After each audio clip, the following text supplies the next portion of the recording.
Tiruchirapalli, Kerala. His research papers and articles on ICT appeared in reputed national and international journals. In this session, Sir present his lecture on ICT in teaching learning. I welcome you, sir, on behalf of UGC MMTTC AMU. Thank you. Thank you very much, sir.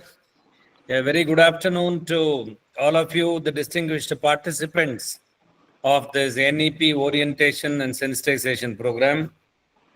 In absentia, I would like to thank Dr. Faiza Abbasi, a fellow director of MMTTC, for the good opportunity that she has given me to meet you all this afternoon. Sir, she's in the class. That's why she told me she'll come. That's okay. I do understand. It happens, right? It's fine. So thank you, Mr. Zaidi, for the update, right? So dear participants, at the outset, let me wish you all my best wishes for great days ahead as teachers of the higher education system of the country. Right? We all know that the higher education system of the country is at real crossroads. We see a lot of developments happening across the globe, implicating what we do inside the class and how we do it inside the class.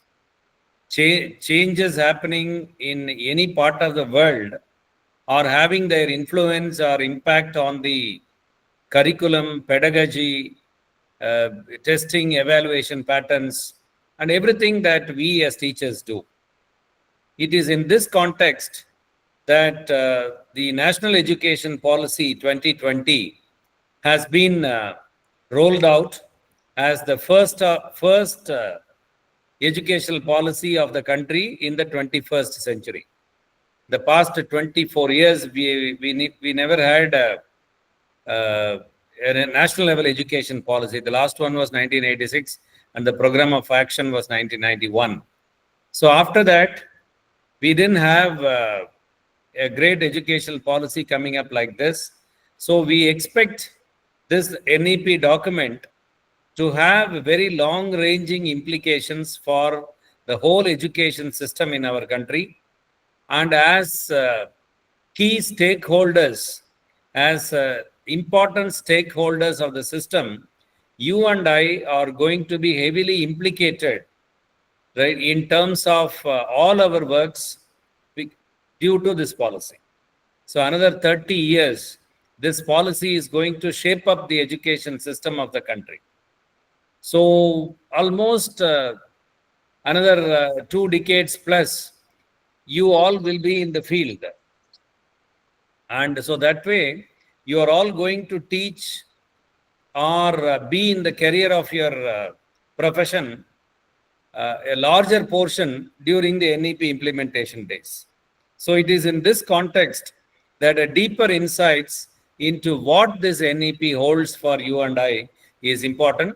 It is for this purpose that the Ministry of Education, through its Malavya Mission Teacher Training Program, has come out with a very, very ambitious plan of training, sensitizing, and orienting all the 16 lakh plus higher education teachers to this NEP in terms of what it is and why it is and how it is.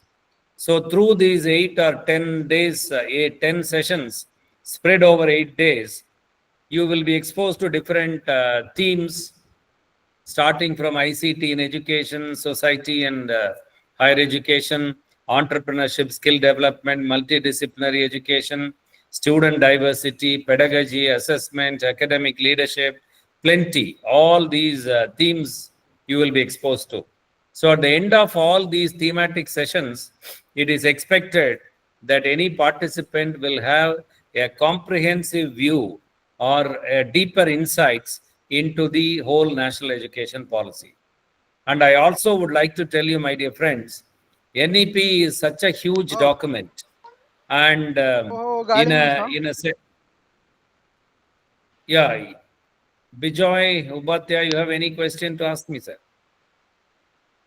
See, I request you to kindly raise your hand virtually whenever you have something to say, intervene, or to share, right? And I request also to ensure that your mics are kept muted so that the session will go uninterrupted, because Google Meet, being an open source video sharing platform, right? Video Meet platform will have its own limitations.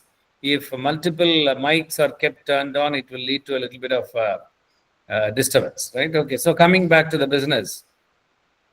So it is quite natural that, sessions around 10 sessions, 8 sessions can comprehensively do a coverage of this whole NEP. But these 8-10 sessions, these thematic addresses, can trigger your thought process as to what ways you should think about this NEP, what is the kind of approach that you will take for implementing NEP in a better way, so that you will teach better and your students will learn better. So that is the whole idea, my dear friends. With this brief note, let me move to my presentation on this vital theme, that is information and communication technology in education. And I see in the list a few teachers or a few from colleges of education who are essentially teacher educators. So in fact, they can also add value to the discussion here by sharing their views whenever you feel like. And computer science teachers are there. So I will talk more about technology, so they can also contribute.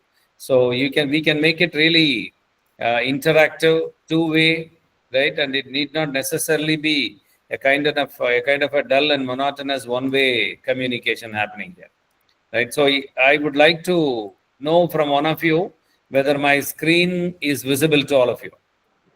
It's visible, sir. Is it fine? And slides are moving also? Yes, sir. Yes, sir. Fine. Sir.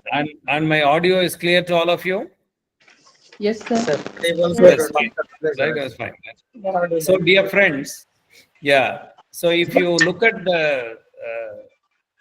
the topic, though the theme, the generalized theme is ICT in education, information and communication technology in education, or you can even look at it as information and communication technologies in education. You can look at it singular or plural. It is nothing like right or wrong, good or bad. It is how you look at it, that's all. So those people who look at it in singular form, technology, you look at it in a different way. That's it. You see, some mics are kept turned on. May I request those to turn off? You see, we'll be very happy to have interactions, but the moment you have made your point or you have raised your issue, you can ensure that you are turning off the mic. Sometimes when you unmute to speak, we fail to mute, right? So that becomes a problem. So, so it is the way you look at it. Singular means you say that, see, there may be different technologies, but all that is meant for only one purpose, that is communicating information. So I would use it in singular. Fine, you go ahead. But somebody else may say, sir, for communicating information, there are multiple technologies involved here. Audio technology is there, video technology, television technology, internet, web technologies, mobile technologies, satellite technologies, AI technologies, immersive technologies, right? All these and much more. So all these technologies are there, very many are there, so it has to be plural. Yes, right? Okay. So either way it is right. But I would like to rephrase this whole theme from the point of view of digital learning. And we will look at it from two broader perspectives. One is technology, pedagogy, integration, what, why, and how. And the OER, open educational resources, right? So in terms of, again, the what and how. And I'm sure all of you see an asterisk mark, a small star symbol that goes with the topic. Do you all see that? Can anyone please? Can Yes, anyone? sir. Yes, sir. Yes, sir. Yeah, right. What does it stand for? No, wherever you see an asterisk mark, it signifies something else. What does it stand for? It's terms and conditions Excellent, apply. right? May I know who it is, madam? Yes, I'm Dr. Dipasha Raha from DS College, Katihar, Great, Bihar. great, great. So that's nice. Madam, I think you have had a lot of experience with banking documents, mutual fund papers. Okay?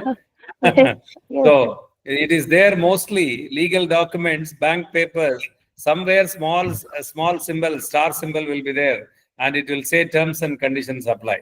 Okay. So whenever you see this small asterisk mark, wherever you see it, you have to be a little cautious. Okay. So what terms and conditions apply?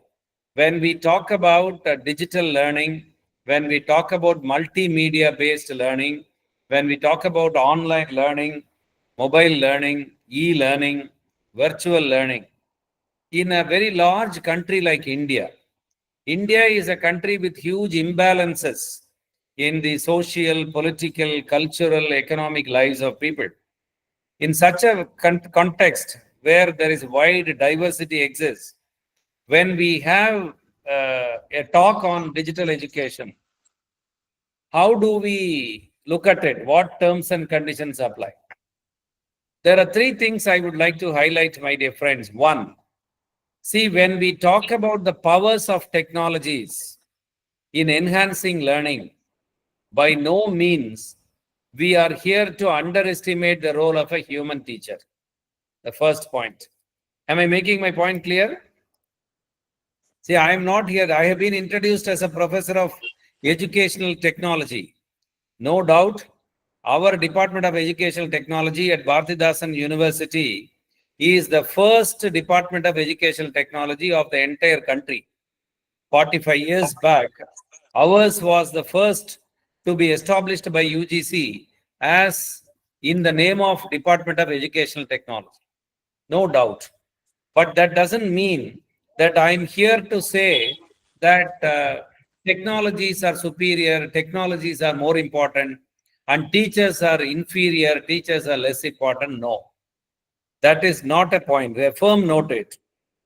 Because the strong belief here is teachers have a very clear, a very decisive, and a very important role to play in the education system. So there is nothing like highlighting or overestimating the powers of technologies or underplaying the role of a human teacher. No, the first one. And the second one is, see, when we talk about technologies, we will essentially talk about certain gadgets, certain tools, certain applications, certain platforms, and certain services which the web offers.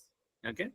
But please understand, my dear friends, we don't look at any of these tools, technologies, platforms, and applications as a kind of a replacement for the human teacher. No. Again, the strong belief here is no technology can replace a human teacher at any point of time. You all believe in that idea? Yes? You can just press 1 in the chat box if you believe in that idea that technologies can never replace human teachers. Yeah, you can say yes, or you can just press number 1, right? So just to make things easy.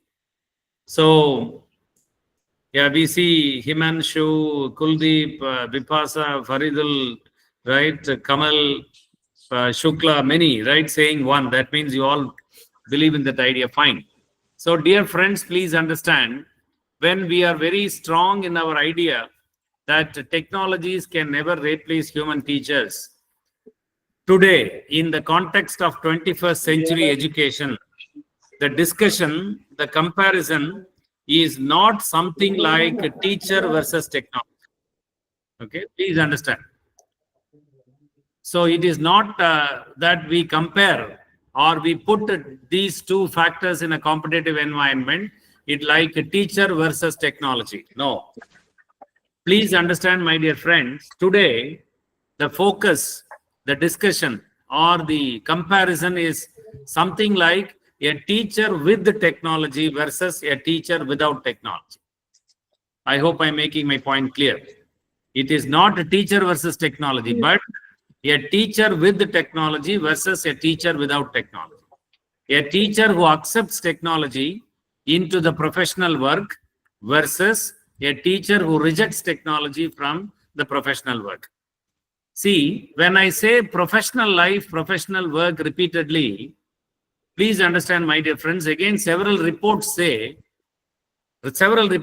much conducted in India, surveys, they reveal that teachers, both in school and collegiate education, many, more than 65%, they have accepted different technologies into their personal lives, personal communication, personal entertainment, personal banking. Okay. But when it comes to the professional life, which involves teaching, facilitation, conduct of tests, analytics, when we talk about technology integration, then always a lot of questions come. Am I right? So that is what I would like to say. It is a teacher with the technology versus a teacher without technology, sooner or a little later. A teacher without technology, very much in the Indian system of education, will be replaced by a teacher with the technology. You are going to witness that. You are going to see that down the line another 5 years. Right? So that is the second point. And the third point here is, see, when we talk about electronic media in education, social media in education, AI tools, web technologies, mobile tools in education, no doubt all these have something good and something bad. There are downsides to technologies. There are certain negative aspects of technology use. See, I am not here to present a kind of a rosy picture, talking all good things about technology and avoiding, right, the negative aspects. I don't want to do that. Even if I do that, you will easily see through that. But whenever a question comes up for discussion like this, I always ask people, very simple, think it this way. Is there a single tool which the humanity has ever developed which doesn't have negative sides? Okay. You think that way. Every tool, every technology that human beings have ever developed, they have something good, something bad. A matchbox can brighten up a room by lighting a candle or a lamp, and the same matchbox can bring down the whole building. Okay, we don't avoid a matchbox, and neither we avoid people. We tell people to avoid it. We tell people, come on, this is matchbox, you have to be cautious because there is a possibility of a fire out of it, right? So that is what is a kind of awareness. That is what is the kind of an online safety mechanism that we should develop, right? Rather than saying no to all these technologies and tools. So these are some of the important things that I would like to highlight before I go ahead into the discussion on digital learning. So it will, is my screen back? Yes, sir. Yes, sir. Fine. So it is largely the session is going to focus on this.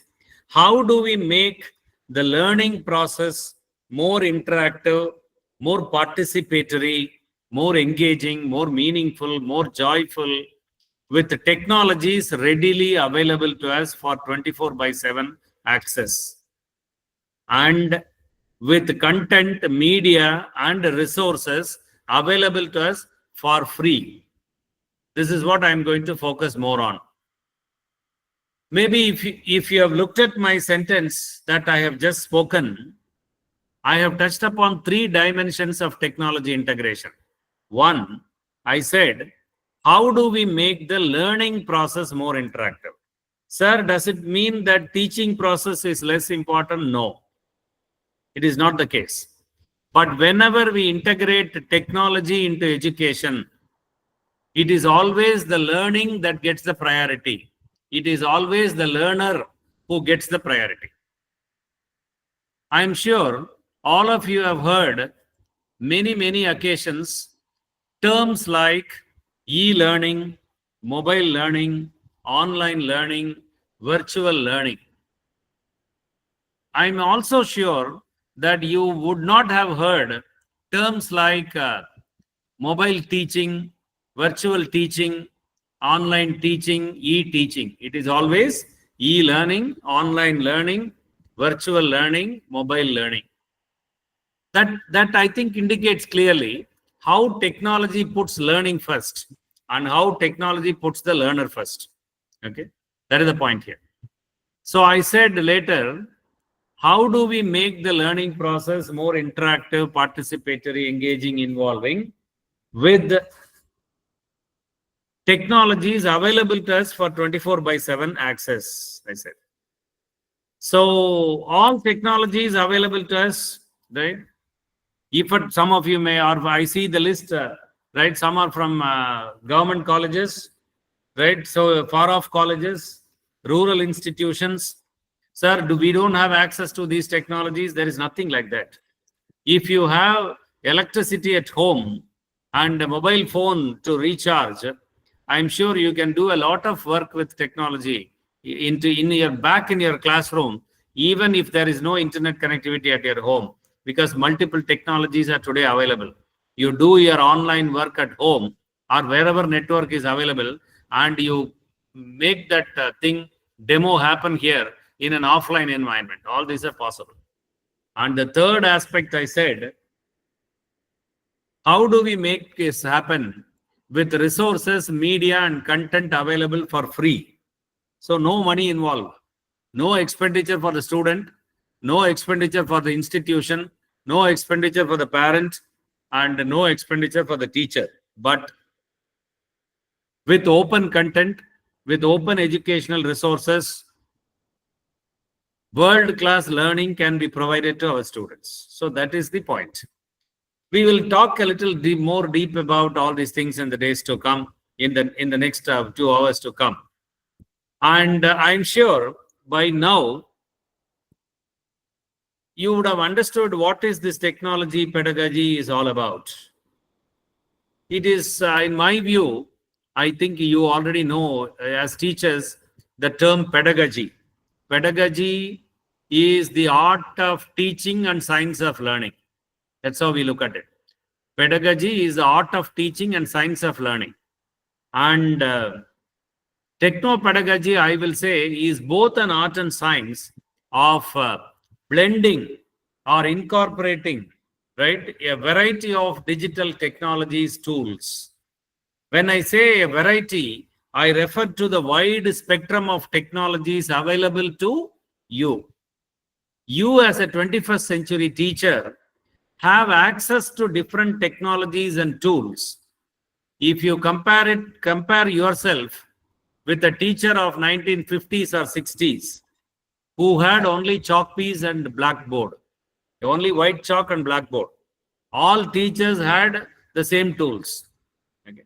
But today, an English language teacher has different tools. A mathematics teacher can work with different tools. A physics teacher can operate different tools. And a chemistry teacher can deploy different technologies and tools for teaching chemistry. So every teacher has the freedom to work with different technologies specific to their subjects. Okay. And use of all these technologies for what? For designing of learning experiences. So with these technologies, today's teachers are expected to design learning experiences, which will be fruitful in terms of getting our boys and girls come out with the learning outcomes expected. Okay, that is the idea. And of course, there are two minor points here. One is enriching the learning process. So when you use technology, when you use multimedia, when you use AI tools, you enrich the learning process compared with a scenario of education where only blackboard, white chalk was used as a professional tool. That is the idea. And then technology-based education or technology-mediated education can lead to better learning outcomes for the learners. Okay, these are research studies show that. Okay, we'll explore this in detail. So coming to 21st century,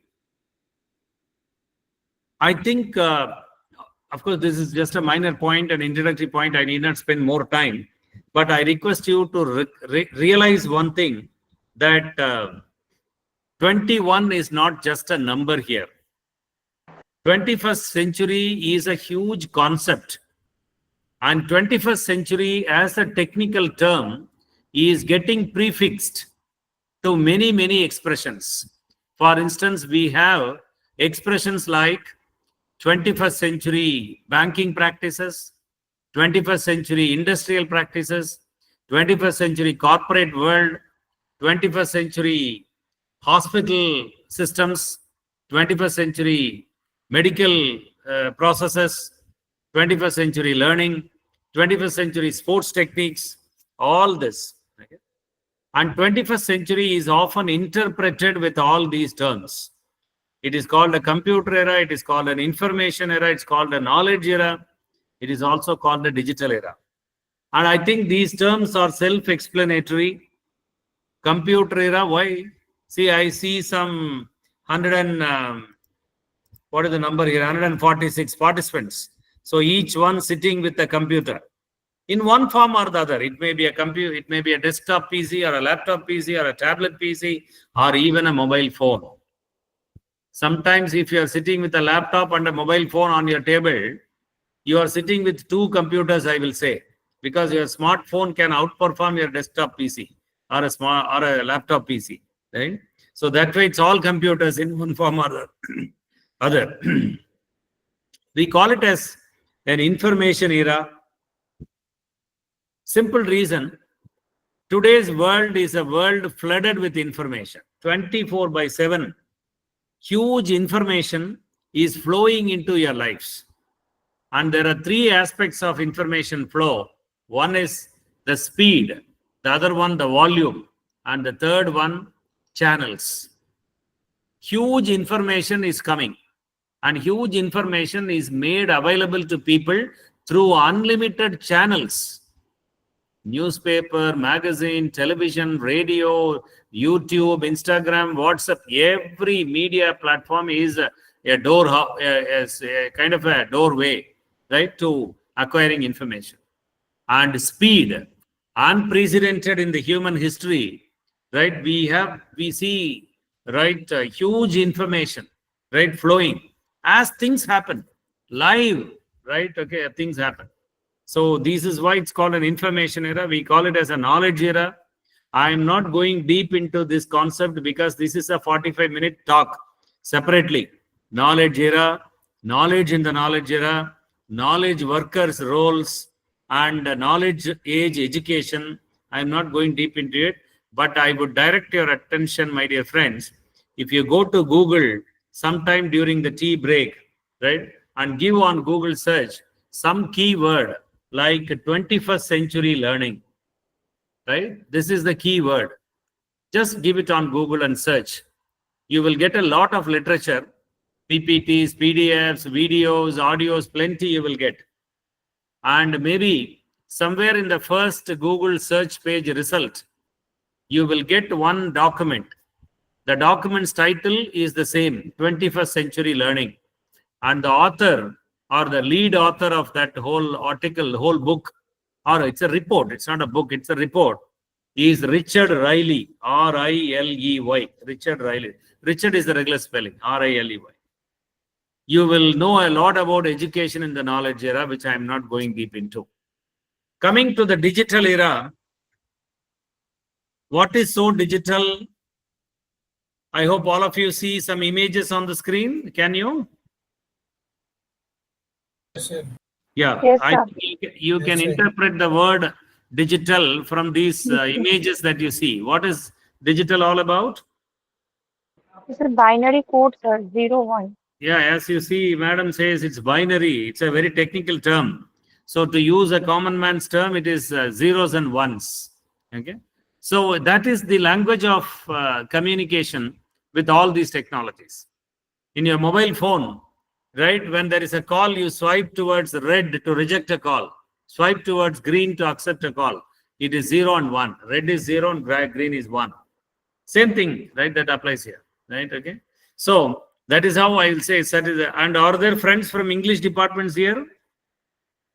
Anybody from English departments? Any faculty member from English department here, English language?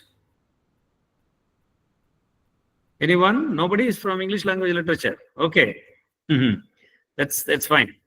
Anyway, Sir, I'm here. sir, your name, sir? My name is Tiruchirapalli Mishra. Yeah, sir will disagree with that point. That, sir, digital is not everything about zeros and ones, sir. They are beyond numbers. The word digital takes its origin from a Greek word.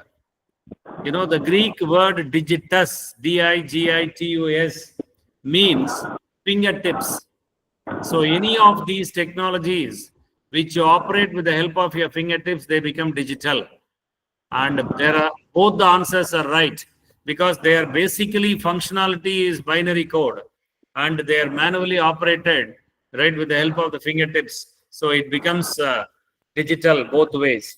So we will go with the simple understanding that when we integrate all these technologies, right, digital technologies, what happens is digital learning. So we will explore that further. I already gave you Richard Riley report, 21st century learning. I request you to go further in the Google search and get this document. It's a report again of a project tomorrow, 2011 document. No doubt it's 14 years old now. Okay, but very, very meaningful discussions on the type of educational systems that are emerging now in the post-pandemic world. Okay, the type of teaching learning practices that are emerging in the post-pandemic classrooms. Very interesting. I request you to read. They talk about technologies as an enabler. Technology-enabled learning. Technologies are capable of enabling. For instance, what I was unable to do earlier, today I am able to do.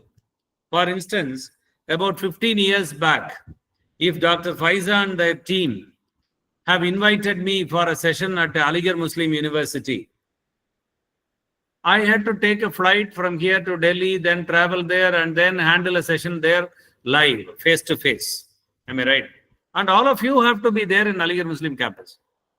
But none of you are in Aligarh Muslim campus. I am also not there. So there is a session going on.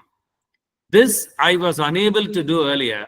Today I am able to do. In between, what has happened is the enabling process. So what has enabled us? Technologies. Okay, your Google Meet, internet, right? All this, right? That's a simple idea. I hope you understand that concept. Engagement, higher levels of engagement. And I don't know how many of you in this meet are very young enough to mistake that engagement. Okay, the long back for many of us, it is over. Okay, and no more possibilities. And already we are struggling out of it. Am I right? To be on the lighter side, right? So the engagement that I am talking here is keeping the human minds and emotions engaged. Okay, and whenever I talk about levels of engagement in the context of teaching, learning, I ask our friends, teacher friends like you, to reflect upon two contexts and compare them. You will understand it better. You just compare, make a comparison. On one side, you have a classroom, and you are entering the classroom with very, very meaningful, relevant, useful content. You know that, and your students also know that. But what is the level of engagement with the human minds and emotions happening inside a classroom? Okay. And there is another scenario, another context, a cinema hall, a theater. Okay. And there are 200, 300 adult matured minds sitting there. Not for 1 hour, 45 minutes like classrooms, but for 2.5 hours sometimes. And opposite to the screen, you find, opposite to the people, you find only a flat white screen. Actor, actress, director, assistant director, nobody comes in person here. But what is the level of engagement with the human minds and emotions happening there inside a theater? I think when we all get into a theater, we are researchers, we are teachers, highly knowledgeable intellectuals. But when we go and sit in the theater, when the lights are turned off, I think all our intelligence, research, everything goes away. We start believing what is happening on the screen as a reality. We accept it as a reality. We identify ourselves with the screen. Maybe whenever there is a sorrowful scene, right, we wipe our tears without our neighbor's knowledge. It happens or not? Okay. So that is the power of the audio-video combination, the visual cues, which can penetrate into human mind so powerfully and occupy, right, a person's mind very strongly. So very basic question is this, my dear friends. Why the very same technologies which give better entertainment to the people, why they cannot give better learning to the students inside the class and off the class? That is the question. And the answer is a huge digital education system in our country. In India, you may not believe the digital education system or the edutech system, educational technology system, right, is somewhere 45 to 50,000 crores of money. I have not included edutech companies. I have not included Byju's. I have not included Akash. I have not included all these the so-called private players into digital learning. I have talked only about central and state government initiatives and the money and the amounts, funds spent for that. Okay. So empowerment, we call these information and communication technologies as tools of empowerment because they are capable of empowering people on equal grounds. They don't differentiate. Technologies give the power to all the people across. It doesn't differentiate between have, rich, poor, rural, urban. Okay, he is from disadvantaged communities. He is from a privileged community. Nothing of that sort. We funnily say that in front of God and Google, all are equal. Because the same way God treats everybody equal, Google also treats everyone equal. It will give the same result to all people. It will not differentiate. Oh, he is a minister, yeah, he is a member of parliament, so we will give better result. But he is only a +2 boy. He is only an 8th standard student. We will give some less result. No. Okay, that's a simple idea. Okay. And I request you to read this slide, my dear friends, as quickly as possible. Is the screen visible to all of you? Yes, sir. Yes, Yes. I request you to read this slide.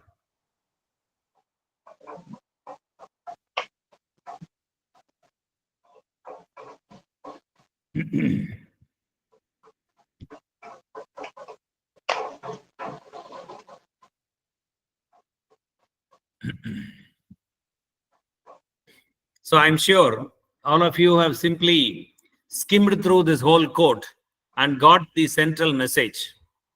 And anyway, before discussing this central message, any idea why I asked you to read this slide yourself? Bhavna madam or Atendra Kumar ji, anyone, you can unmute and just make a guess. Any idea why I asked you to read that slide yourself?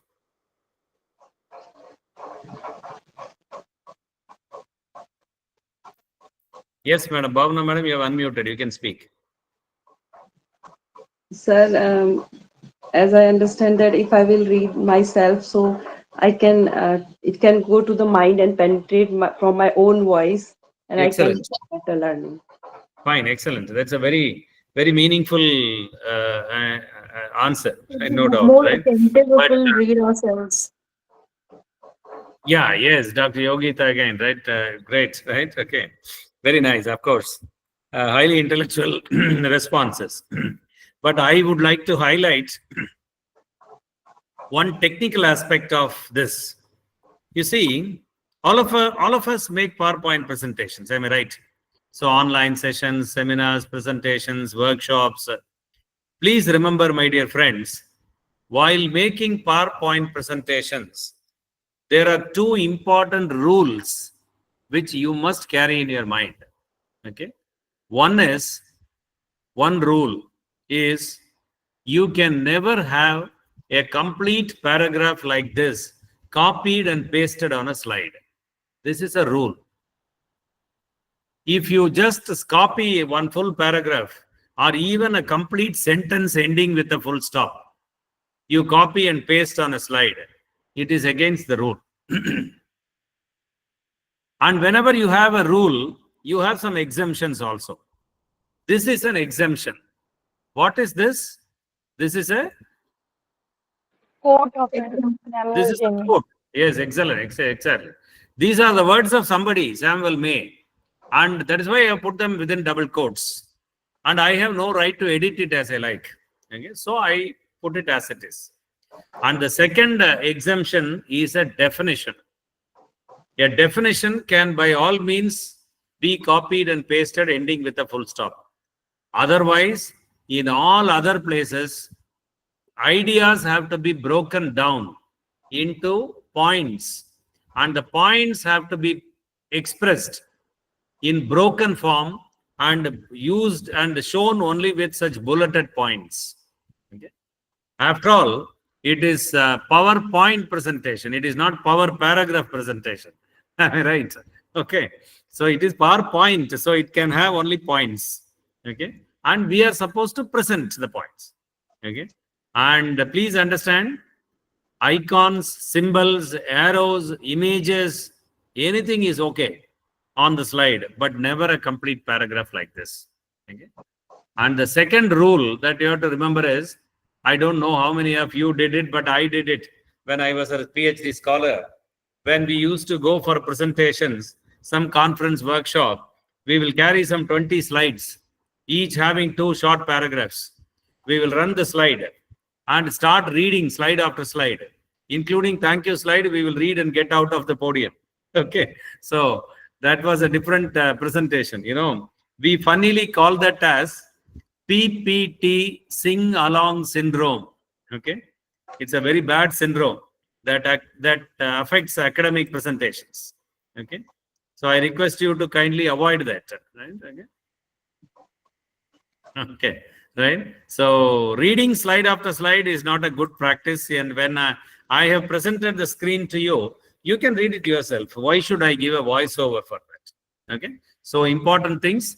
So I am talking about ICT integration, digital learning, OER, plenty. But after the session, at least if you make better PowerPoint slides, maybe the purpose of Dr. Faiza Madam inviting me to this session will be served.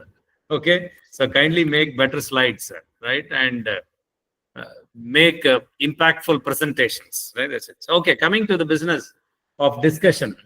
So this is the starting point. This is the beginning of the white chalk blackboard system, the chalk and talk model, the lecture discussion model, the lecture demonstration model. It started. But when did it start? Please see. It was in the year 1813. Okay. So now it is 2025. 212 years gone. And I have one important question for you to reflect. I don't want an answer, just for your reflection during your tea time. How is it that I'm putting that question for your reflection? How is it that you and I'm including myself, you and I, the teaching community, the teachers, we remain happy, we remain comfortable, we remain complacent with a professional tool that was introduced 212 years early? What is our justification to remain happy with a 212-year-old professional tool? Okay. This is for your reflection. I think some text message on the chat box. Let us see. Yeah. Yeah. Monique. Somebody has raised the hand or? Yeah. So anybody has raised the hand for any question, clarification? You're most welcome. Yeah. I see our Manik Puri. Yes, sir. You have anything to say or ask, please? Or if it is by mistake, we'll proceed, sir. Right? Okay. So I think I made my question clear to you. Am I right? Am I right? Anyone? Yes? Yes, sir. Yes. Have I made my question? Yeah, right. Okay. Kindly reflect upon it. Right? So no. Will maybe some of the other questions that will naturally get triggered, right? So Sharmila Shigamani says we are outdated, absolutely no justification. But I request you to think deeply about it, because will we accept if a surgeon or an architect or an engineer does this type of a work? A surgeon, a doctor, an engineer, an architect, all are products of teachers.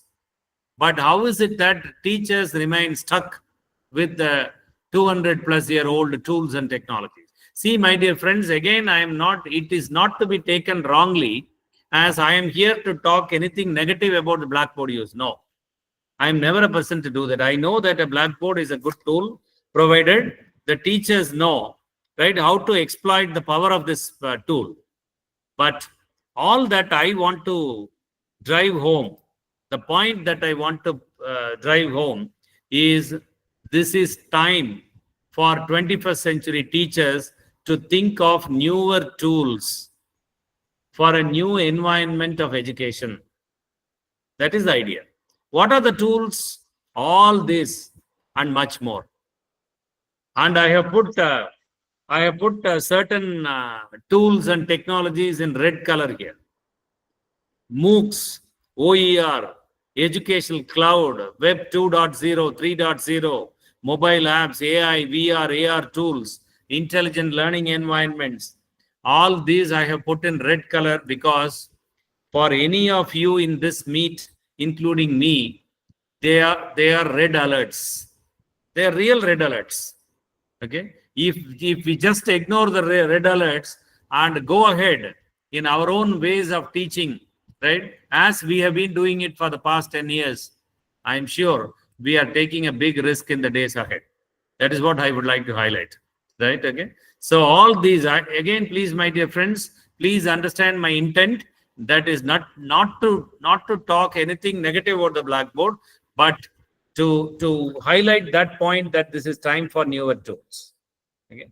And today, the other day, there was a discussion here in a face-to-face program. I was putting similar questions. People say whether it is a hospital. How do we choose a hospital for treatment now? Maybe at home we will have such discussions. Hey, that hospital will be better, yeah. Why? Because they have the latest equipments. They have imported from many countries, and thoroughly trained technicians are there. So they may be on the higher side, maybe 1 lakh plus it will be. But we cannot take risk. No, it is human life. It is our life. How can we take risk with old tools, old technologies? Then again, I was putting this question then, are we authorized to take risks with our students' lives? Okay.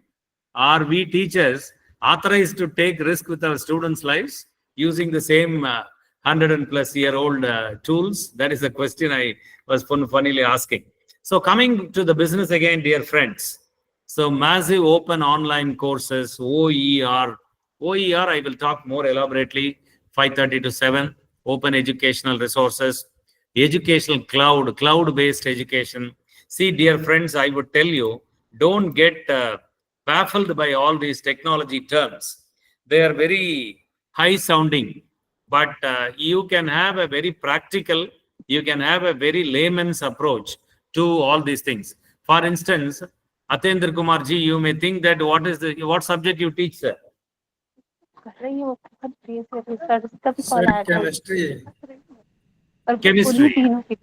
Yes, Kavita Balsar, madam, can you mute your mic, please?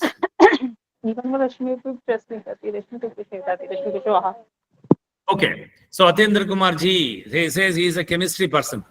Sir, Yes, I sir. teach all chemical. Yes, sir? Yes, sir. Yes, sir. Yeah, so I teach all chemistry, chemical compounds and all these things, sir. So I don't know about cloud-based education. Cloud-based education, cloud technologies are all computer science department people's affairs. All right, what bothers me.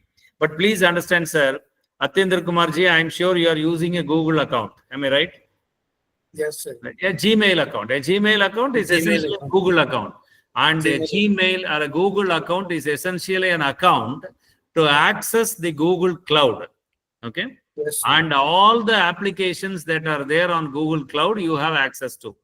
Let it be Google Docs, Drive, Form, Meet, Jamboard, Photos, right? Because any of these things.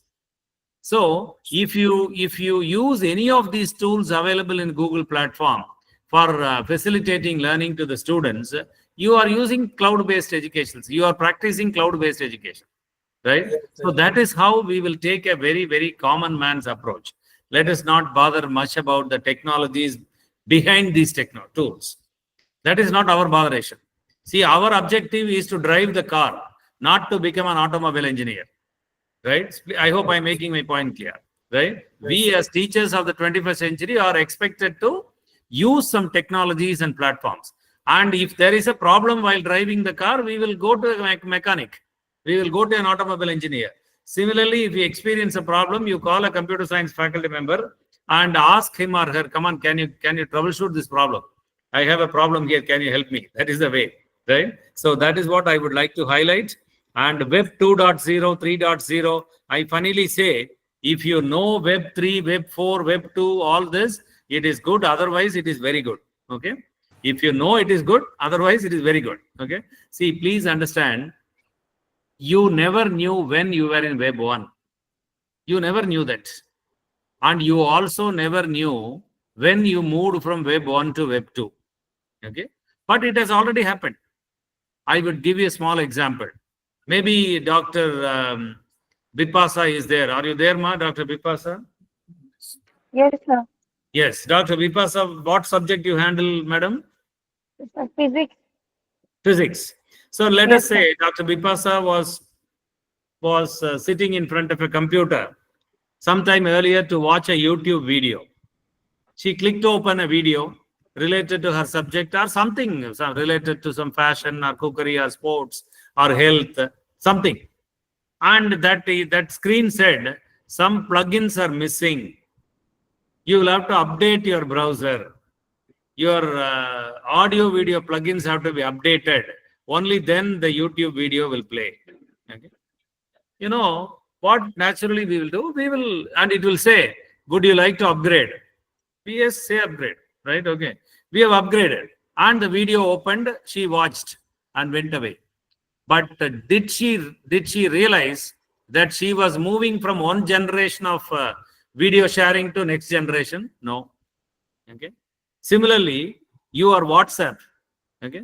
Every now and then it says within next 2 days you have to update your WhatsApp. If you don't do that, you cannot use its service. Then, oh my God, can we live without WhatsApp? Right? Okay. Right. That's a $1 million question. If WhatsApp is shut up, or if WhatsApp is banned in India, a few thousand suicides will happen. Am I right?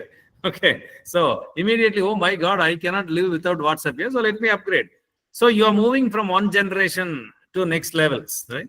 So you will automatically move to Web 3, Web 4, and next generation web. So let us not bother much about it, right? Okay.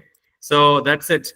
So mobile applications, AI, VR, AR tools, artificial intelligence, virtual reality, augmented reality tools, AR tools. In fact, there is a technical term for all the three put together. They are called immersive technologies.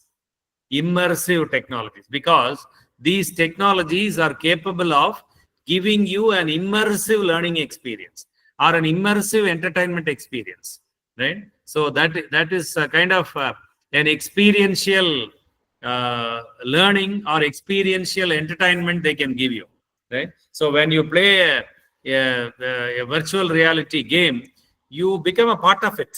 Okay. So augmented reality game, when you get into, you become a part of it. That is a kind of an immersion they can lead to. Okay. So intelligent learning environments, gamification.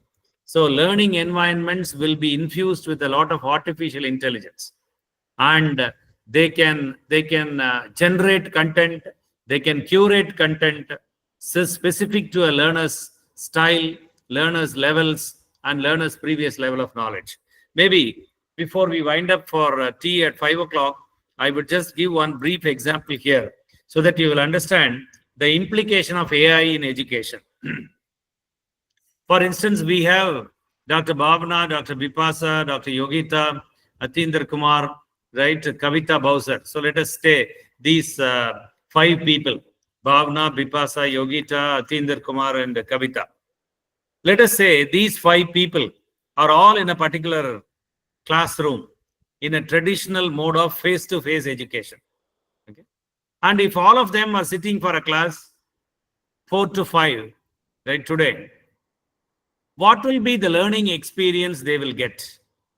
Okay. So they will be sitting there all in a class. A human teacher will come with a chalk piece and a duster. And the teacher will announce, hey, come on, today it's our mathematics class. And today's unit of learning is algebra. And the lesson will go. And Bhavana, Bipasa, Yogita, Atinder Kumar, Kavita, all these 5 people will get the same lesson, same example, same exercise, and same problem in algebra for solution. Am I right or wrong? Yes. Yes, sir. And are all these 5 people the same? Bhavna, Bipasa, Yogita, Atinder, and Kavita? No. No. They are different. They are uniquely different. They are uniquely different as learners of mathematics. Okay. So what is practiced in a conventional face-to-face mode of classroom teaching is one size fits all model. One size fits all model. One size will not fit all, no? So in an intelligent learning environment, you know what will happen? If all these 5 people are sitting in the same class, 9th standard, a web-based learning environment, everyone will get a different lesson, different example, different exercise, and a different problem to solve. But all will learn mathematics, all will learn 9th standard algebra. But everyone will get a different learning experience. This difference will be directly linked with their individual differences. Because the AI platform will have a complete profile of Bhavna as a learner of mathematics. Complete profile of Dr. Yogita as a learner of mathematics. Of course, it will be based on analytics, data analytics. What will be the data? All their previous experience, previous marks, performances, what type of answer, what type of questions they were comfortably answering. Were they answering objective multiple choice easily or descriptive type, which one they were easily answering, where they have failed. Every datum will be therein. And the system will analyze and have a complete profile of everyone. And learning content will be delivered to the individuals based on the individual learning differences, based on their previous levels of knowledge, based on their previous difficulties they have encountered, and all that. Okay? That is how it is. So if Bhavna or Dr. Yogita is a physics teacher, being already into science, if she learns mathematics fast, she is picking up quickly. And it will take her to higher levels of learning. The higher K levels. The K levels we talk now in OBE, right? Understanding, application, analysis, synthesis, like that. Okay. And if for some reason, Kavita Bowser, right, is slowing down in learning algebra, she has some difficulties. Dr. Kavita Bowser, are you there? I don't know what is the subject background. Anyway, I'm just taking her as an example. Okay. And if she slows down in her learning of mathematics, it will intervene and say, Kavita, you seem to experience some difficulties in learning. Don't worry. We understand that you have misconceived certain things, right? In the earlier units of mathematics. Here is a set of videos for you. Watch these videos and refresh all your previous mathematics. And the system will know whether Kavita is watching the videos or not. So when she completes watching this refresher videos, okay, it will intervene and say, yes, Kavita, you have enough refreshed your old mathematics. So now this is time for you to start. Here is a small activity for you. Let us check whether you are ready to learn. See, learning readiness is very important. Okay. and it will check, it will give a small activity. And if Kavita does it well, it will say, yes, great, right? You are now ready to learn that unit of algebra. It will pull her from this track and put her there. Okay. So that is what AI will do. Now I am sure Vipasa Madam, Atinder Kumar, Yogita, all you have a question in your mind. Sir, if artificial intelligence will take care of our students' learning like this, what we will do with our natural intelligence? It's a big question mark, right? So you remember, my dear friends, I was telling you earlier that learning designing is the task. See, my dear friends, Bhavana, so as I told you, it is not one size fits all model. Bhavana travels in a different learning pathway. Yogita travels in a different learning pathway. Vipasa takes a different learning pathway. Kavita travels in a different learning pathway. And every learner is having individualized learning experiences, tailor-made for their level of learning, for their capacity to learn, for their previous levels of knowledge. So it is every learner traveling in a learning pathway. So we have 5 people here: Bhavana, Vipasa, Yogita, Atindra, and Kavita. So 5 different learning pathways have to be created. If you will have 40 students in your class, 40 different learning pathways have to be designed. Who will do this? Who will do this? Right? It is ultimately we will do. That is what a 21st century teacher will be expected to do. It is not simply teaching the content of the syllabus, right? It is designing learning. There is a concept emerging in a very big way in the e-learning industry that is called learning by design. Okay, design learning principles. Some principles are getting emerged. I request you to read a little about it. Sometime earlier, there was one Hyderabad-based company which was connecting with me for some consultancy work, but I couldn't do it. But one lady was in touch with me. She was the project head. So at a time, I asked her, what are you in that company, ma? I asked her. She said, sir, I'm a learning designer. Then I was making fun of her. Oh, like a fashion designer, you're a learning designer, huh? Right? I was asking. Then I asked, what's your qualification? What do you do? She said, sir, I'm an MSc chemistry, right, with B.Ed. And my job is to write lesson plans for different categories of learners. And we have 200 schools in Karnataka as our clients. And I have a technical team under me. And they create digital lessons, right, for the students of these schools. Okay. So that is the type of work that is coming up. Digital learning, digital lessons creation, right? Digital learning designing, right? So that is the kind of scenario emerging.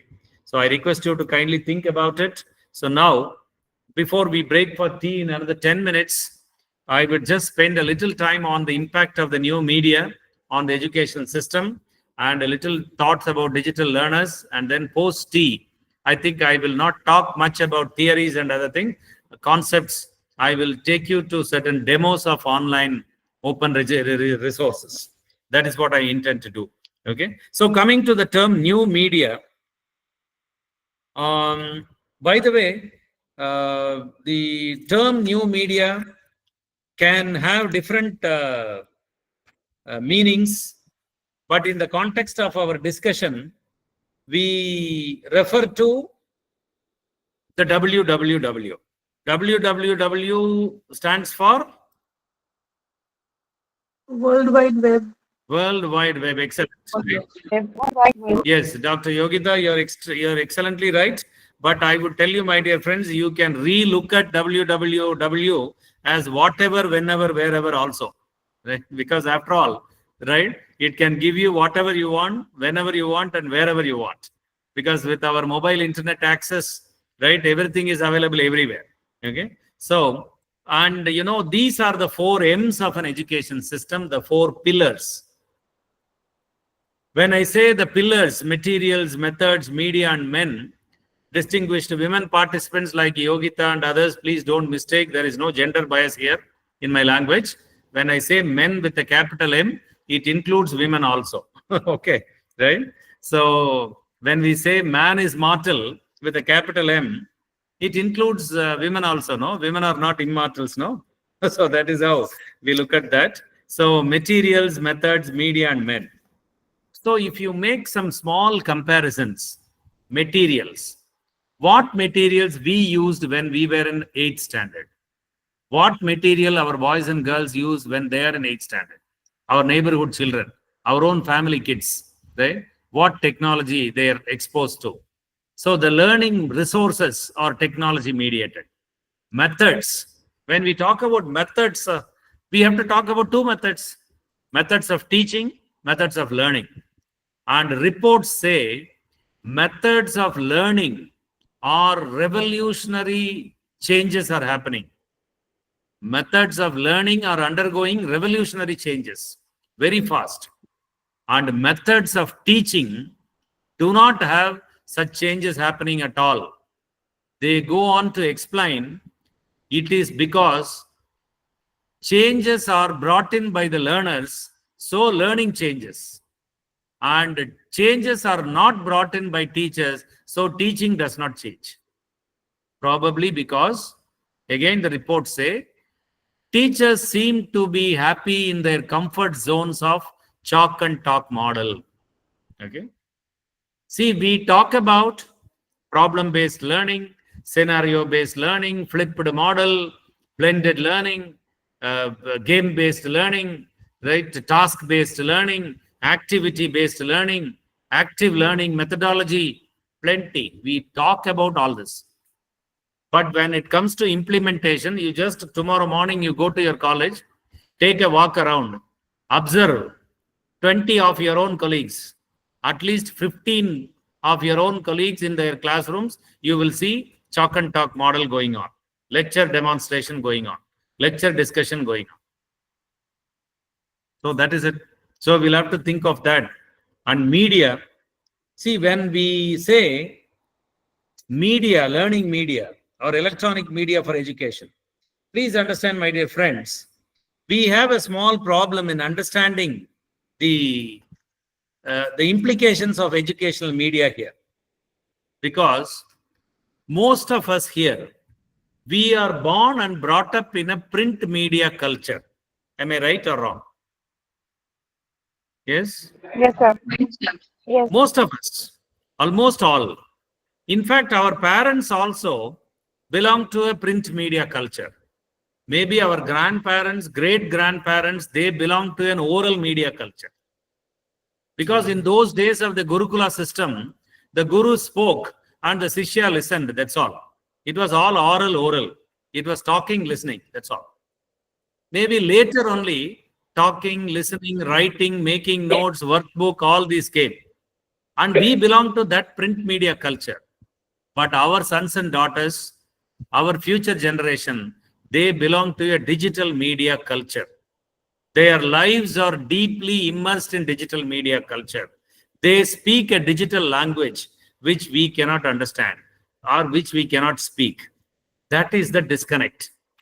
You call it as communication gap, you call it as generation gap, any technical term you can make use of, but this is the basic fact. Okay? And the need for men and women to change along with the changes happening around us is something very important. And I would spend about 5 minutes here discussing this important digital age pedagogy. So the result of this new media and its impact on the education system is the digital age pedagogy. In fact, there is an informal expression called digigaji. It's non-standard English. I will not call it standard English. D-I-G-I-G-O-G-Y. But we see that coming up in many media platforms, digigaji. That is facilitating learning to a digital generation of learners with all these digital technologies and tools. That is what is digigaji all about. Whatever word you prefer, you use it. But these are the 4 aspects of it. A digital generation of learners, digital learning environments. The media for digital education is edutainment media. And of course, I have put a small question mark with the last one. Do we have a digital generation of teachers? Do we have a new breed of teachers? who can willingly learn all these technologies and integrate enthusiastically all these technologies, so that again we will teach better and our students will learn better? That is a question. So we will just spend a little more time on the first one. The other three are, I will not say less important, but easy to understand. Digital learning environment. Right now, right? See, I am sitting in the central part of Tamil Nadu, okay, at Bharathidasan University. If I am right, maybe Dr. Bhavana, you are in West Bengal. Which place are you from, madam? Bhavana Pandey.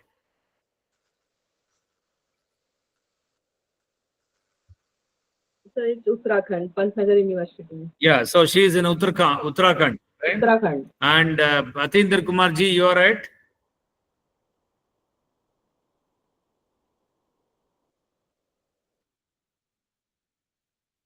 Which place are you from? UP. Sir, Austin. Okay, Sonipat, right? So you see, we are separated by huge distances here, all of us. But all of us are connected on an environment. There is an environment around all of us now, right now.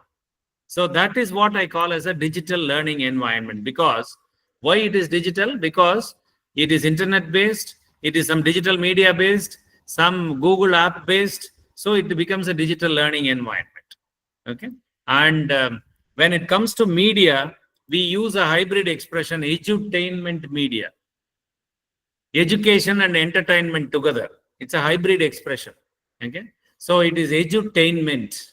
Okay. We are using all these entertainment media platforms for education these days.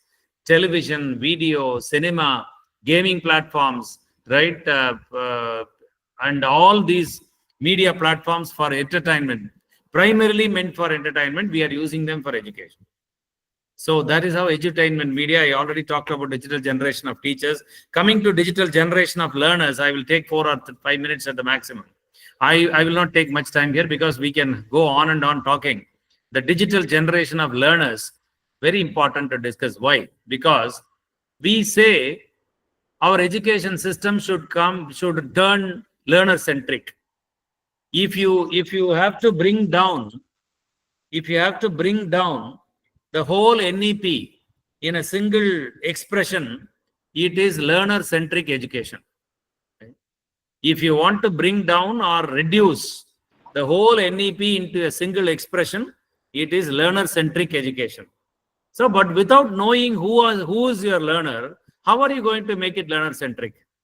You don't know who are your student. You don't understand holistically.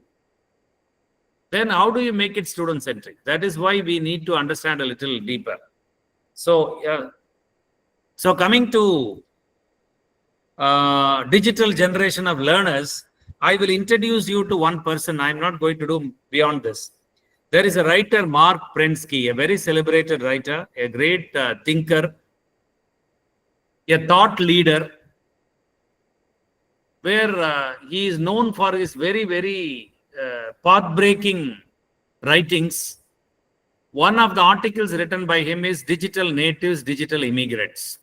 I request you to read. It is available for free access. It is only 6.5 pages, but that will give you a lot of ideas about who are your learners. Right? So am I making my point clear? Are you making, am I making my point clear? Yes, sir. Yes, sir. Yes. So I request you to read this person, Digital Natives, Digital Immigrants by Mark Prensky. A simple idea that he gives is, see, every nation, it is an economic theory given by him. Every nation has some developmental phases. Okay. And in the developmental phases, a period of about 10 years, every nation will cross. That 10-year period, 7 to 10-year period roughly, it will be an electronic boom period. Okay, an electronic boom period. That's what he said. You know what happens in an electronic boom period? The cost of the electronic gadgets will go down continuously. It will keep on reducing. And common men and women will buy a lot of electronic gadgets and use them extensively both at home and office, workplace. That is what is an electronic boom. Maybe in a country like India, it was somewhere 1880 and 1980, 81, 82 to 88, 89, roughly. That is not important for discussion here. The point that he says is the children who take birth in the country after the electronic boom, they take birth in a digital world and they grow in a digital world. So much so, over a period of about 10, 12 years, they become what is called DKs, digital kids. DK, digital kids. Okay. They experience the world through all these digital gadgets. Okay.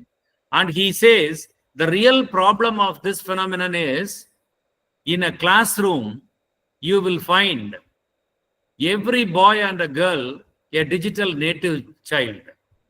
The 100% classes are filled with digital native children. All children who have taken birth after 1990. And all the teachers who go there to deliver classes, we belong to the pre-digital era, right? The digital immigrants. They are all digital natives. They have taken birth in a digital world and they have grown in a digital world, so they are digital natives. We have taken birth in a pre-digital world and we have migrated into a digital world, so we become digital immigrants. So when we go with a chalk piece and a duster to the class, where you find 100% digital native sitting, the disconnect starts. That's what he says. They expect a different learning experience to be delivered to them. When that doesn't happen, they lose interest, right? They get annoyed, right? And they become less confident about the contribution the teacher can make, the institution can make. So that is the point, okay? So it is about 4:55.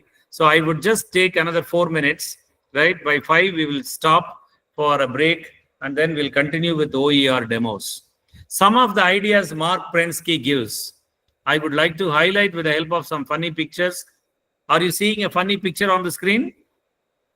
Yes? Yes, sir. Yes, sir. Yes, sir. Yes, sir. Yeah. That is just to be on the lighter side. Just to be on the lighter side. See, what Prensky says is, one idea he says is, the difference between you and your son or daughter, if they are in a school-going age, it is only one factor, that is the entry of technologies. For you, technologies entered your life very late. But for your son or daughter in the school-going age, technologies penetrated into their life very, very early. Okay? Even a child, if an infant not eating properly, the young mother gives the mobile phone, right, to feed the child. So technologies penetrate into their life very early.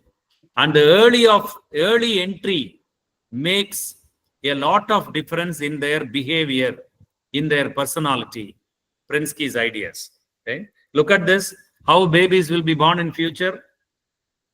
Just to be on the lighter side. If something like this happens in future, I think you should not get surprised. Okay? So next generation, right, might come. Just to be on the lighter side. Look at this picture, right? You see a young mother doing some online activity. And I think I have put a red round over a particular area. You see, right? Yeah, the back of the boy or a girl, that infant on the lap of that mother, being used as a mouse pad. Okay, if you ask our some of the participants here, or Atendra Kumarji, if I ask, when did you start using the computer mouse? Maybe late 20s. We started to experience a computer mouse. To be very frank, some of us were taking at least 2 weeks to learn double clicking. Even double clicking 2 weeks. And after 2 weeks only, we realized the other side there is a click. Okay, there is another click there in the mouse. So that is a kind, just to be on the lighter side. But you see, the touch and feel of a computer mouse, this boy or this girl gets when less than 1 year old. And this is going to make a lot of difference. That's it, right? So I would like to quote here Marshall McLuhan, another writer. Marshall McLuhan, he says, we, the human beings, shape our tools first. And after a few years of use, the tools will start shaping us. Okay. So we shape the tools first, but after few years of use, the tools will start shaping us. I will tell you one simple activity. You will understand whether you are shaped by the tools you make use of. If you go to your campus, if you go to your college, forgetting your smartphone at home, you put it for a charger on the dining table. You have forgotten to take it. You have gone to college. And the moment you go there and put your hand inside the bag, you realize that the phone is not there. What reaction you get? You will understand. Am I made by the tools I'm making use of? Right? Okay. You get into a panic. Right? Oh my God, I left my phone here. What to do here? I have to respond to several calls, and I don't know how many are calling me. And I promised somebody that I will call. Right? So much of rush of thoughts. No, it comes to your mind. You are into real panic. But have you been using the smartphone for past 30 years? No. A few years backwards, but it influences. Something else. Yeah, yes, sir. Yeah, so this is just another funny picture. I'm just writing up in 2 minutes. Okay? And look at this, another famous picture on the media platform, social media. So the language the children speak, right? They speak a technical language which we learned very, very late, right? And look at this, a 3rd standard answer sheet. Look at the question and look at the answer. You will understand the glaring difference between the thought process of a digital native student and a digital immigrant teacher. Okay, the student's answer, look at this, right? The essential elements of human survival. And this is a guided question paper. The first letters are given, right? And if this question paper had been given to me or Faiza madam, our answers will be air, water, and food. And we will get 3 tick marks and 3 marks. But look at the way a digital immigrant teacher is marking all wrong and giving a 0, right? Very pathetic, In fact, this boy or a girl deserves a chocolate for some out-of-the-box thinking, okay? So if this boy or a girl comes to our class, this is what will happen, okay? He will say, sir, you just write and leave, sir, right? We will make notes, right? Sir, you just leave the class without wiping the blackboard, sir. We will see, we will make notes. Because they have a digital storage, right? So just to be on the lighter side, but beyond the laughter, I have been trying to tell you one thing, my dear friends. The generation is getting more and more digital every day. So unless you as a 21st century teacher switch over to digital modes of doing your business, the question, I think I leave it to you. And I request you, I have put it as must reads. Because see, whether you teach botany or chemistry or law, medicine, sociology, history, English language, it doesn't matter. If you are a teacher in the 21st century, if you are a teacher in the digital era, kindly read these people. Jukes and Anita, Understanding Digital Kids. Alfred and Gazer, Understanding the First Generation of Digital Natives. Why you should understand? Because tomorrow morning, if you go to a classroom, you will find 40 or 50 of the boys and girls sitting in front of you. All of them belong to the first generation of digital natives. Okay. That is why you should understand. Right? Look at this Ian Gilbert. Why do I need a teacher when I got Google? So is Google replacing the guru here? No. The book is a very positive book, though it looks a little negative in its title. But very nice argument as to why a teacher is needed in spite of Google. I request you to read all this, right? So, dear friends, it is 5 o'clock now. So, I'm supposed to wind up for a break now. So, meanwhile, am I making myself clear to all of you? Yes. Yes, sir. Yes? Yes, sir. Yes, sir. Post tea, I will be demonstrating. Yes, sir. करते हैं अभी. I'll be demonstrating some. Great, sir. Great, fine. Right, okay. So we will meet at 5:30. Fine, sir. Right. So we'll wind up and we'll meet at 5:30. And of course, my talking part is almost over, and I'll have to only demonstrate certain open content platforms, which will be of great use to your students as learners and you as teachers. That's all. Thank you very much, dear friends. So Zaidi, I'm winding up. I will join. Thank you. Thank you so much, sir. Thank you so much. Thank you. Thank you, sir. Thank you, sir. Thank you. Thank you. Thank you very much. Thank you, sir. Great. Great. Thank you, sir. Very interesting.